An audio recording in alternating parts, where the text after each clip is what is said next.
You're watching The News is Good with Matthew Martin bringing a devotional, Matthew Martin with a Bible reading, Matthew Martin with a prayer, and Matthew Martin with traffic report. Now here's your host, Matthew Martin. I'm Matthew Martin. And the news, you know what? I don't want to do it. I don't want to do it. I'm not going to do it. Just read the line, Matthew. No, you read the line. I want to do the daily Bible reading. We have been over this, Matthew. Well, I'm not satisfied with how that conversation went down, am I? I mean, the guy that you've got to do the daily Bible readings. Just an absolute buffoon. Well, you know what you need. What? I said you know what you need. Contentment.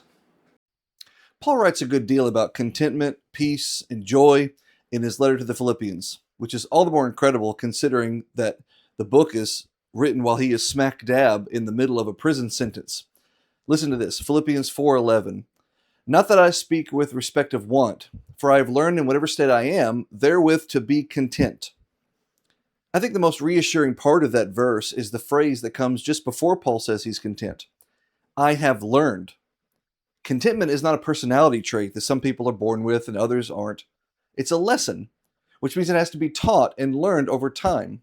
Which means at some point, Paul had to sit through a hard situation and consciously choose not to let it eat him alive. He did that enough times that eventually it became second nature.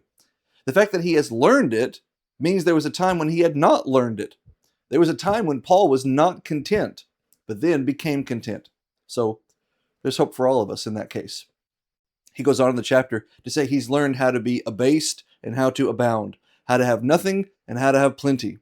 And in both circumstances, he says he's found the secret of contentment, and the secret is Christ, who gives him the strength in any situation.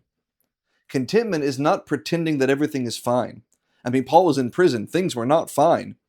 Contentment is about having confidence that God is still in control in your circumstances, no matter what they are, and that he has not lost track of you, that whatever state you're in right now is not the final word on your situation. Contentment has to be learned. It takes time and practice. And once you do learn it, you'll find it can be the most peace-bringing condition that you could ever enjoy. Thank you, Matthew. We now go live to our very ordinary, not at all special correspondent who gets to be out on the field. No, I'm not going to do it. I'm not going to do it. Just zoom in. Just come here. Just come here. Zoom all the way in. Zoom in. Well, obviously that's not going to work. I'm out of focus. So just cut to a close-up. Just cut to a close-up. I'm not reading this. I'm not reading Ephesians 4:31. The prayer guy had the guy put it on the paper here for me to read only because he knows what that verse says, and he knows that I'm really upset about the way that he took my job. I was doing the prayers, and then he wanted it, and he took it over, and he stuck me here doing the daily reading, so I have to just do one little verse, takes 2 minutes, when he gets to have all the glory, and he gets to do the prayers that take like 4, 5, 6 minutes. Sometimes they run way too long because he rambles, but that used to be my job, and he knows that I'm upset about it, so he's trying to make me read this verse to twist the knife. I'm not going to do it. I'm not going to do it. No. You can just take this job. Well, you know what you need. What? I said, you know what you need? You need to get over it. You know, the thing about bitterness is it is patient. It will wait. You can bury your hurt feelings deep down in your gut and lie to yourself and pretend it's not a problem. You can seemingly move on with your life and think you've dealt with it, and then something small will happen months, years later, and the whole thing will surface again, fresh and hot, just like it happened yesterday. That's bitterness. It doesn't decompose. It festers. It waits for the right condition to bloom. The writer of Hebrews gives a straightforward warning about it. Looking diligently, lest any man fail of the grace of God, lest any root of bitterness spring up and trouble you, and thereby many be defiled. Hebrews 12:15. A root of bitterness, it says. Like it's something in the ground, planted deep, just waiting to sprout. It has roots underground, unseen. You can walk right over them without ever noticing that they're there. But they are. They're underground, they're in the dark, growing and spreading, and eventually something comes up out of the soil that you didn't plant, didn't want, and by the time it's visible, it's already been there a long time, and it is a bugger to get rid of. And notice, it doesn't just trouble the person who's carrying the bitterness. It defiles many, the text says. Bitterness is not a private problem. It poisons conversations. It strains relationships. It spreads to people who have nothing to do with whatever originally caused it.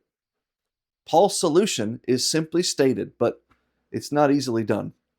Let all bitterness be put away from you. Ephesians 4:31.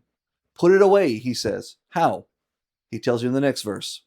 Forgiving one another, even as God for Christ's sake has forgiven you. You know why some people don't forgive? Someone wrongs them and they say they're sorry, but the victim doesn't forgive. Why? It's because they don't want to. It's not complicated. They didn't want to. They would rather hold on to hurt feelings and hard feelings than forgive and act like the wrong never happened.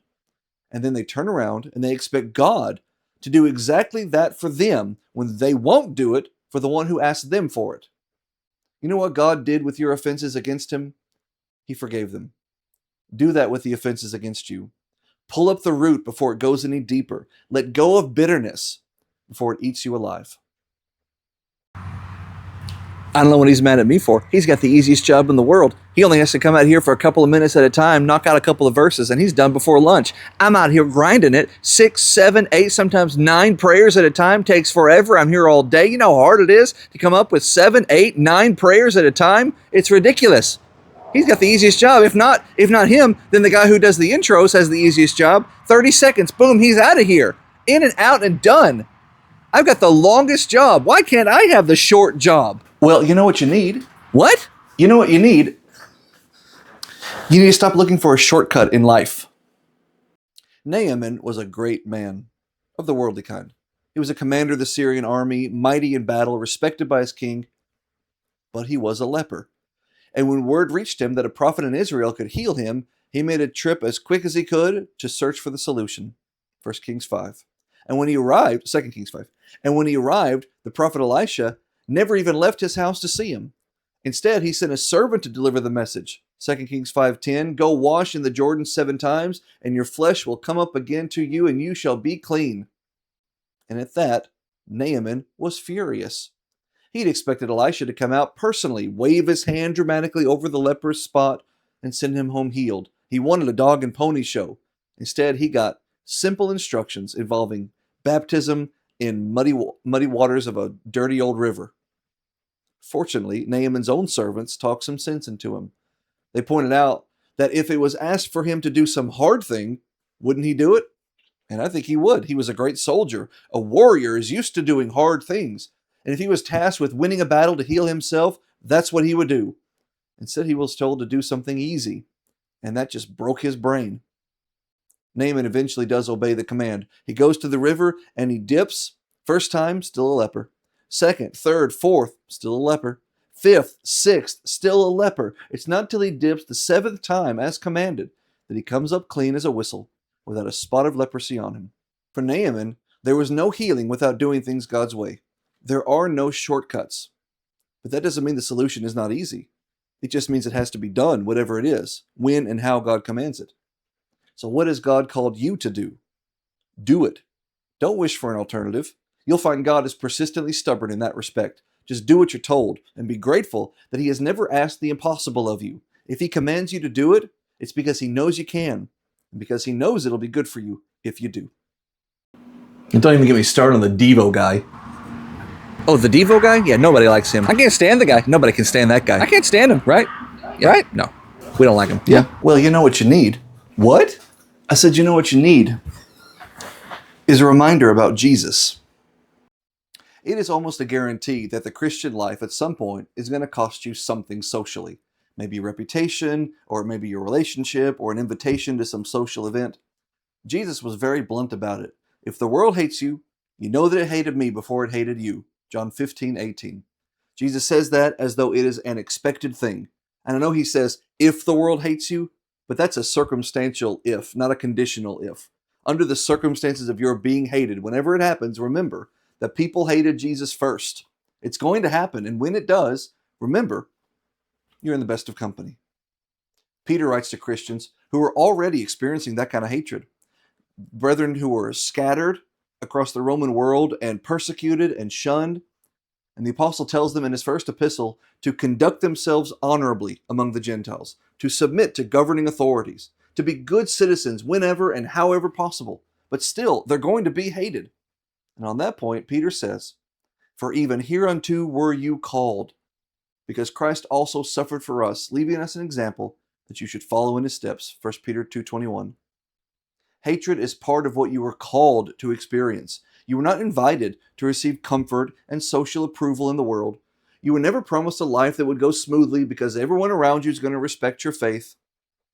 You were called to follow the steps of a man who was lied about, mocked, rejected by the very people he came to save, executed by a government while a bloodthirsty mob cheered it on. That's the example. Those are the steps you're called to follow. When the hostility comes, don't be blindsided by it, and don't start wondering whether you've done something wrong. You haven't. You're just following somebody who walked the road of mockery and contempt long before you ever did. He blazed the trail. He invited you to follow, and he promised unfathomable bliss to those who do, who endure hatred, who come out on the other side, blessed forevermore. The suffering is real, and so is what comes after it.